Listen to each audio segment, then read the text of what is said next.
Okay, good afternoon. Welcome back. So, week 2, circling back on algebra. We've done a couple of lessons in algebra so far, but I'm going to continue along with the polynomials work. If you didn't get to see the first episode, I would suggest looking at that. Kind of talking about some features of polynomials. I'm sure we'll come back to them at some point. As for today,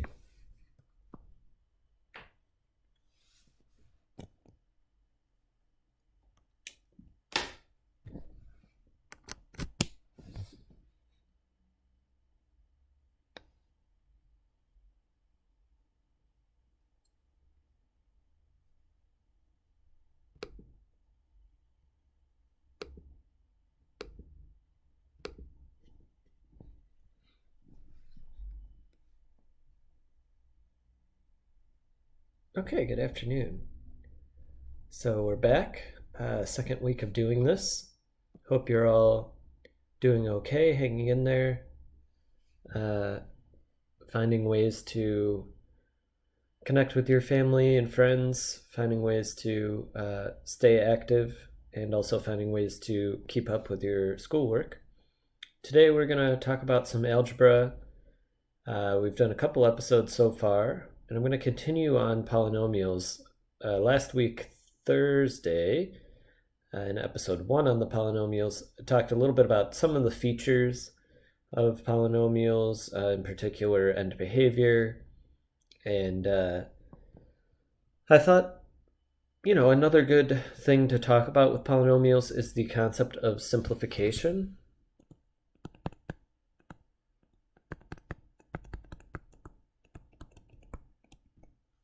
Okay. It's very, very relevant, right, to essentially all algebra that we do, which,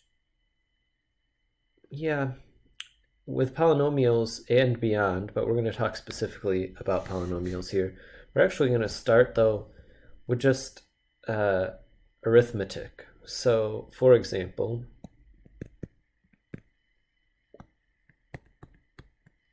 three plus 7. Okay. Yes, it's an addition problem. Yes, we talked about the equal sign and how it might come into play here.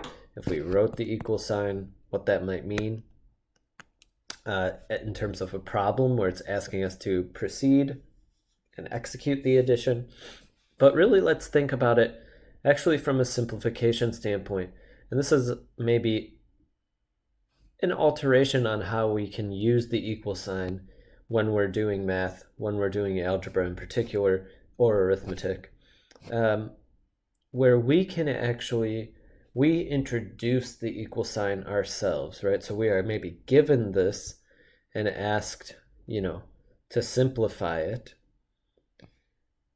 What does that look like? Well, we actually are going to write the equal sign, meaning we're going to create an equivalent expression that's equal to 3 plus 7, but is simpler than it. Somehow it reduces the amount of complexity involved with 3 plus 7. Notice 3 plus 7, a couple features, right?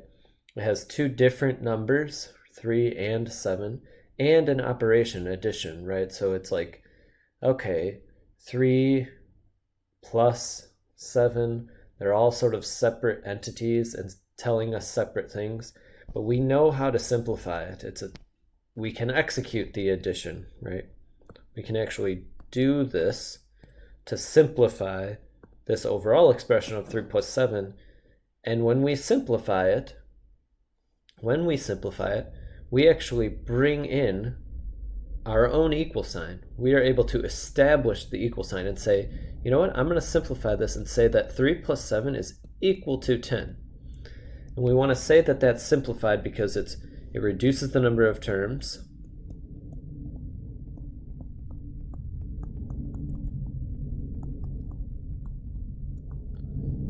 And it does so, although in general this is useful, it executes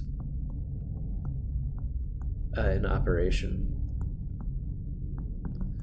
So you can just sit with this for a second and say, the left-hand side of the equal sign that we established is more complicated, I think, than the right-hand side. The right-hand side is the result of executing an addition of combining 3 and 7 via addition to a single number. We're saying 3 with the operation addition to 7 is equal to 10, and we can now, instead of dealing with 3 plus 7, we can deal with just 10 and do what we want with it and say, well, we've executed 3 plus 7. So another example.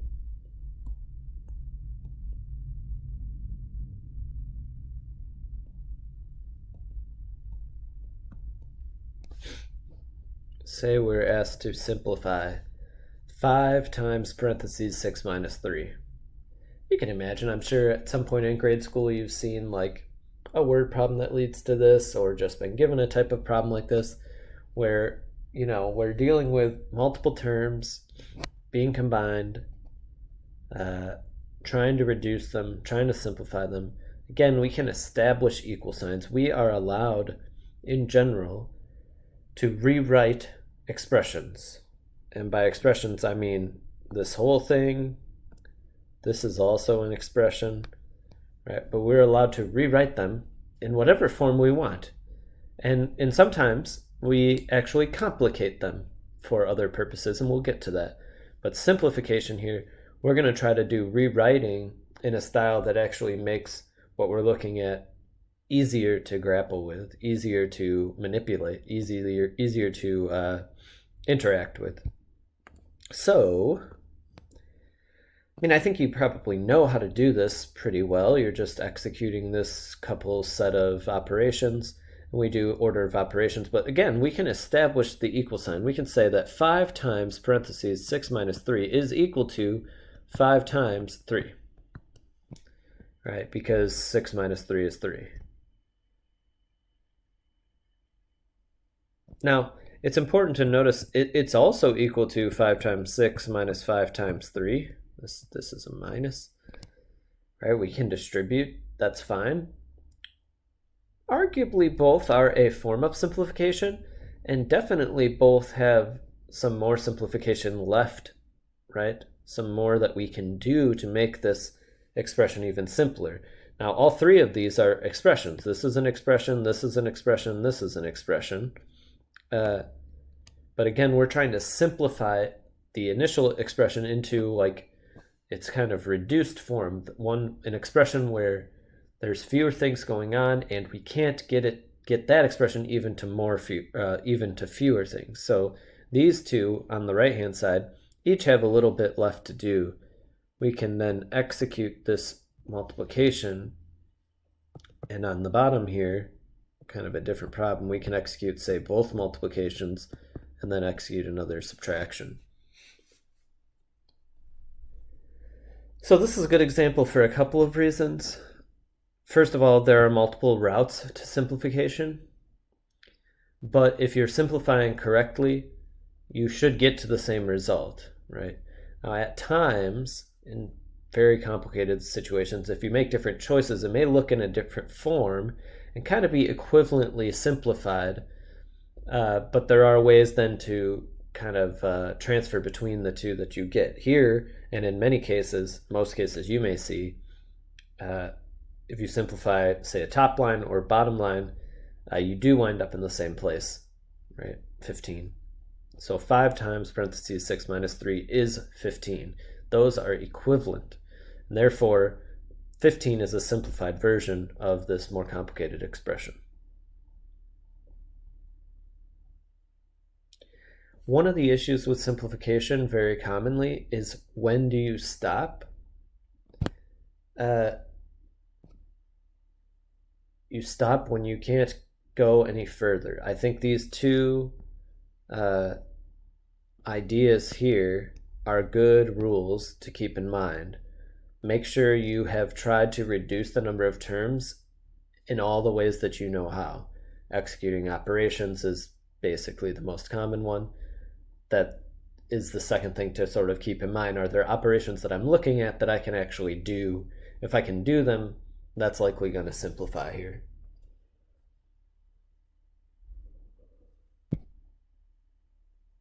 Okay.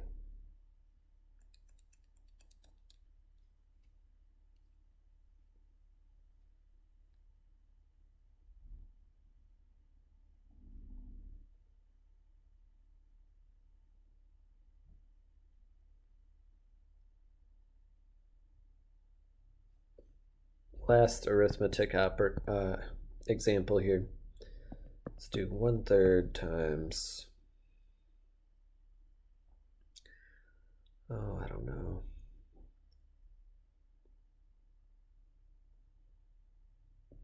14 times 5 minus 2. So 1/3 times 14 times 5 minus 2.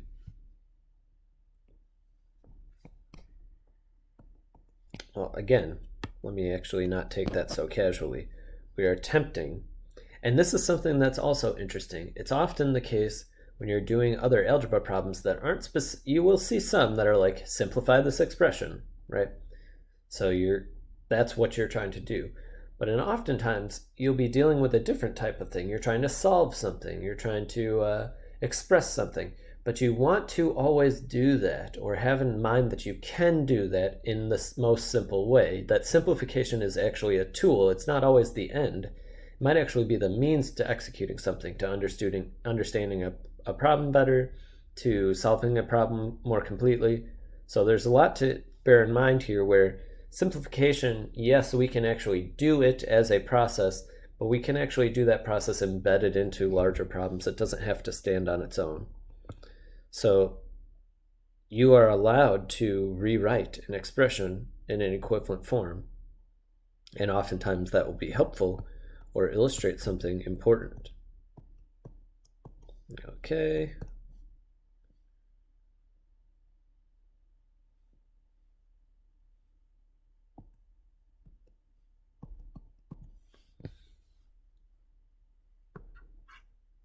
Okay. So, 1/3 times 14 times 5 minus 2 is, in fact, simplified to 14. All right. Good.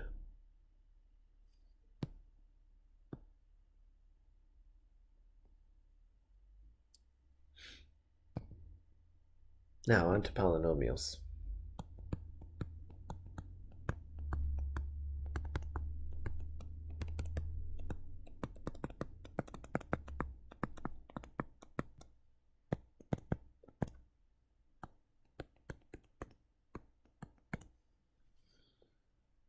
First example, 3x plus 7x. Now, okay, we talked about this. These, in fact, are polynomials because it's x to the 0. But we're going to look at first-degree polynomials and above, things where x is relevant. X, an unknown variable, is relevant.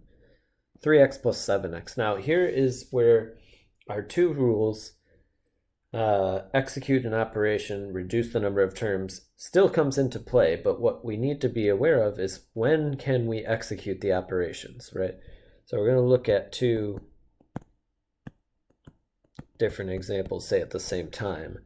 3x plus 7x and 3x plus 7. Well, in one of these two, we can execute the addition, and in one we cannot.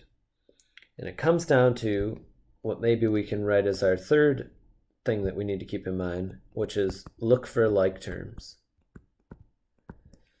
Those are what we're trying to combine. That is how we execute an operation. That is where we can reduce the number of terms. So like terms here, for multiplication, maybe we can talk another strategy, distribution. But for like terms here, we can execute addition, right, when we have like terms. So here, this doesn't simplify.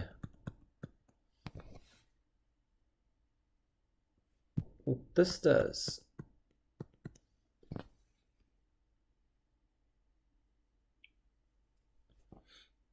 Okay.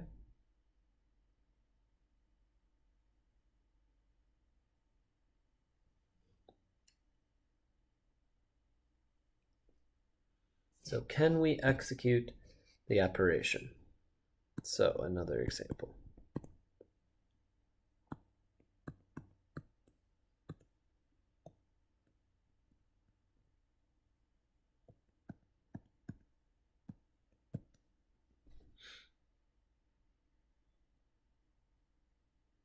So remember our first two options. Want to reduce the number of terms, or first goals or options kind of simultaneously. Reduce the number of terms and execute operations where we can. So when we're doing that, we're kind of looking for like terms, or looking for operations that we can do. Here, one operation that we can always think about doing, though sometimes it makes it look like there's more terms, but something like this helps to simplify it, because another aspect of simplification is just, are you getting more to the core of what this expression, the terms, the ways that it changes. So you can make arguments that sometimes you want a factored thing, like 5 times x plus 3, and sometimes you want a distributed multiplication, like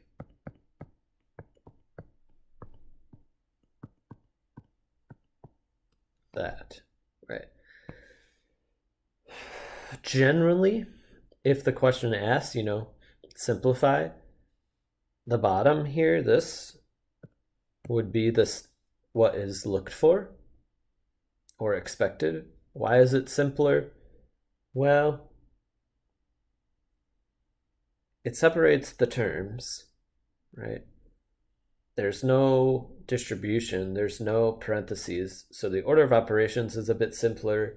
You can also talk about like, how many x squareds do you have, how many x's do you have, how many x to the zeros do you have. It's a bit simpler, and I think it's just something to look out for as you're dealing with problems of like, start to get a sensibility about like, what does it mean for an expression to be simplified. Okay, I think my experience teaching this type of thing is that there is a sensibility to this being simpler, this bottom one being simpler than the top one here. 3x squared minus 5x minus 15 is a bit simpler. Like even visually, it looks a bit simpler and cleaner, more organized. So something to keep in mind.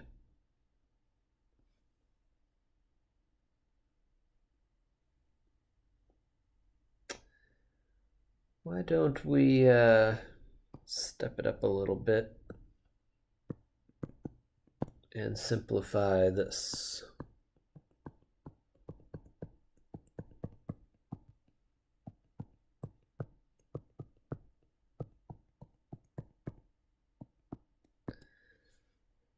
Okay.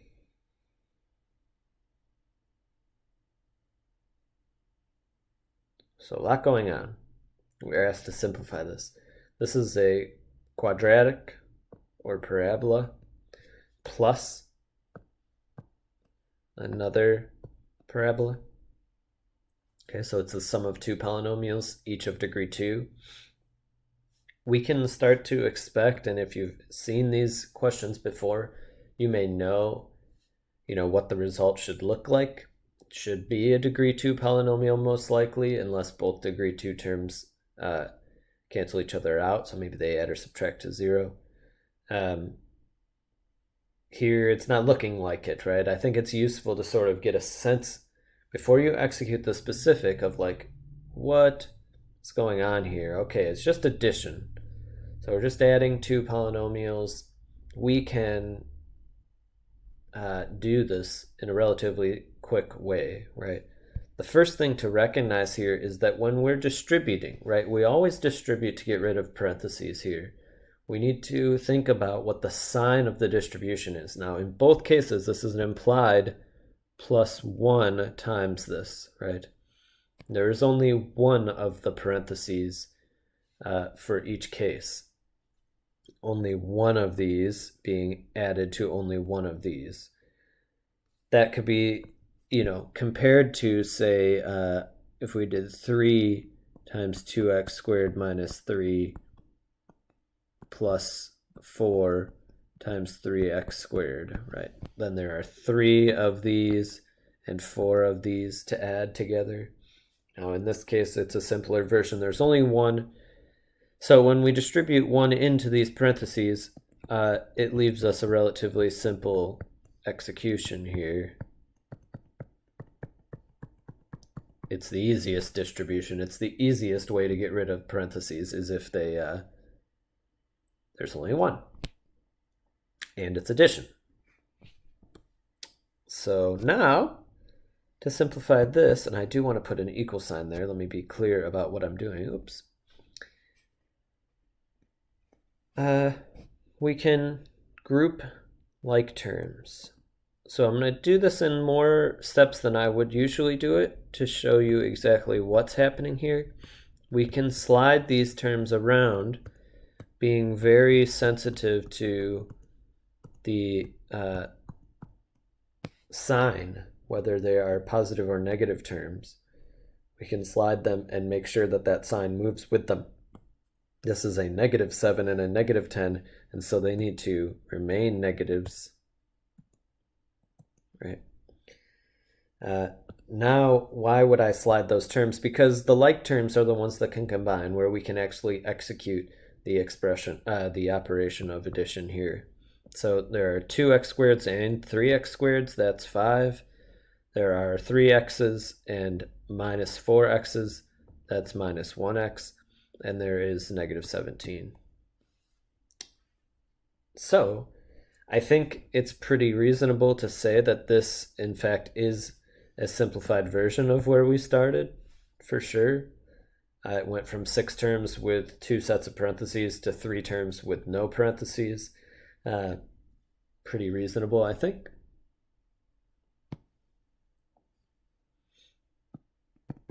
Oh, a second and similar example. Let's take 5x squared minus 12x plus 1 minus 2x squared plus 3x minus 7. So again, we're dealing with 2 quadratic polynomials, 2 degree 2 polynomials. The difference here, yes, the polynomials themselves are different, sure, but they're both quadratic, so fairly similar. The major difference here is that instead of addition, we have subtraction. This matters for when we're trying to get rid of the parentheses to free up the terms inside the parentheses to be able to move, right? So if you look at this top example here, the reason we do the multiplication and the distribution is because then we can slide the terms and combine like terms. So that is a very, very, very common technique that you'll need to use here when you're simplifying or just dealing with polynomials. You do want to get rid of parentheses, or be able to, and especially for simplifying, we do want to get rid of them so we can then move around the terms and combine them. But we need to be careful. Now, okay, there is a implicit 1 there. So 1, 5x squared minus 12x plus 1, minus 1, 2x squared plus 3x minus 7. But notice it's hard to sort of do it verbally sometimes, but that's where the parentheses really do us justice in mathematics. We're saying we want to subtract all of this from all of this. We want to subtract all of it, all of what is underlined in blue, not just the 2x squared. We want to subtract the whole thing there, that whole quadratic. And so we need to bear that in mind here when we do the distribution of -1. So it's minus 2x squared minus 3x plus 7. We're distributing this multiplication here of -1 times that, -1 times that, -1 times that. So it's switching the signs, right? -1, that's what it does. And it's interesting to think about that, actually. It's not quite switching the signs. It's just attaching the correct sign, or it's attaching separating the -1. You're attaching it to each term. So in some sense, you're subtracting one of this polynomial, 2x squared plus 3x minus 7. That means you need to subtract 2x squared, you need to subtract 3x, you need to add 7. And now we can do that. And sorry, let me be a bit more careful again with saying that I'm actually doing an equal sign here. I am bringing the equal sign to bear. And so I'll skip a line here, though it's not necessary. to say I am combining like terms here. So I'm doing in my head, I'm sorting them. I'm looking at my x squared terms. It's 5 of them minus 2 of them, so I get 3 of them. I'm looking at my x terms. It's minus 12 minus 3, minus 15. And I'm looking at my x to the 0 terms. There we go.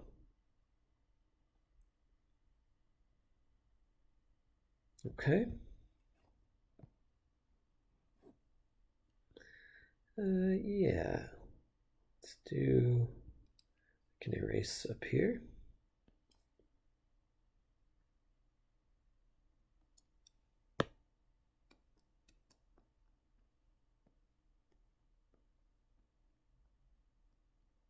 Okay.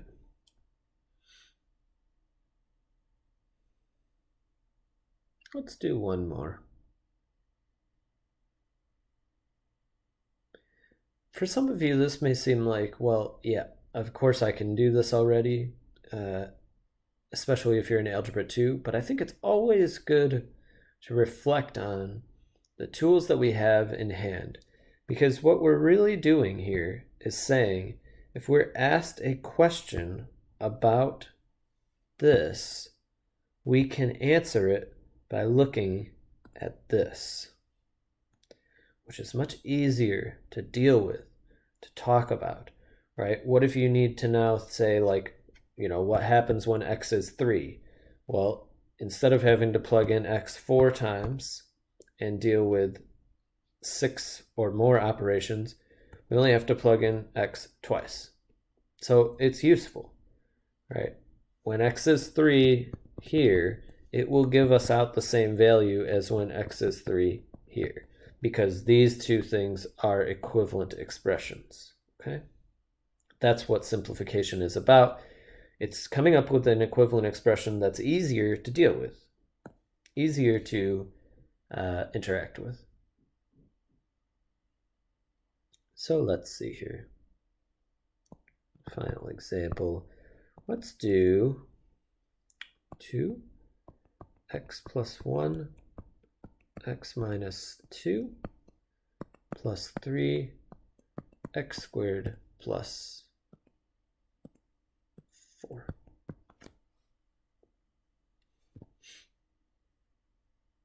So we have a couple multiplications. We have some other multiplications like x squared, is a multiplication.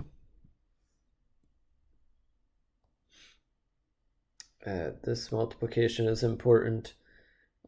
3 sets of parentheses and some leading terms. The 2 here is what we might call a leading term, and a 3 here. So we're going to have to distribute a couple times. We're going to have to simplify eventually by combining like terms if we can.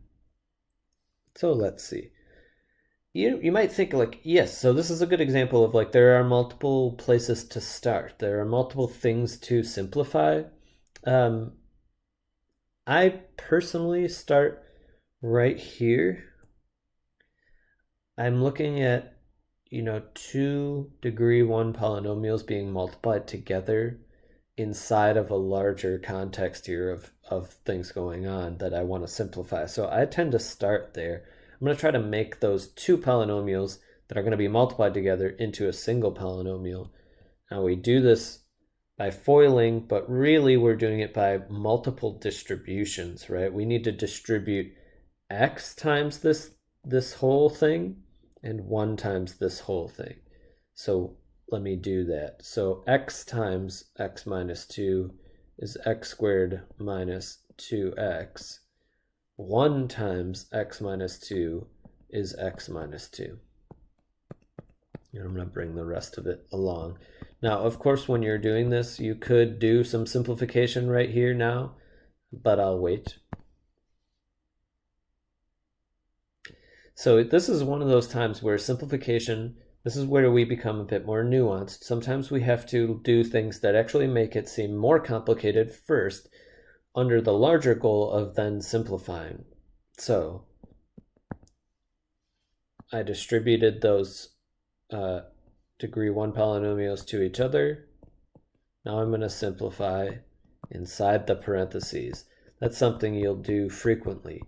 If you need to do distribution, which we do here, we need to multiply this 2 in here because we're dealing with 2 of these things, not just a single one. It's often very, very useful when it comes to simplification to simplify within the parentheses as much as possible before you do the distribution. Now I'll do this distribution. 2 times this is equivalent to that. And I'll do this distribution too. 3 times x squared plus 4 is equivalent to 3x squared plus 12. And so now we're looking more like kind of the problems before, which is common for simplification. The more and more complication kind of comes in layers. So you simplify some layers. Eventually you get down to more familiar ones like this, like this, like this, where you're combining like terms via addition. So there are 5x squareds, there are negative 2x's, and there is 8x to the zeros. So it turns out this thing, which could come out of a word problem, right? It could be an expression that arises from a word problem, say, is equivalent to this, a nice quadratic.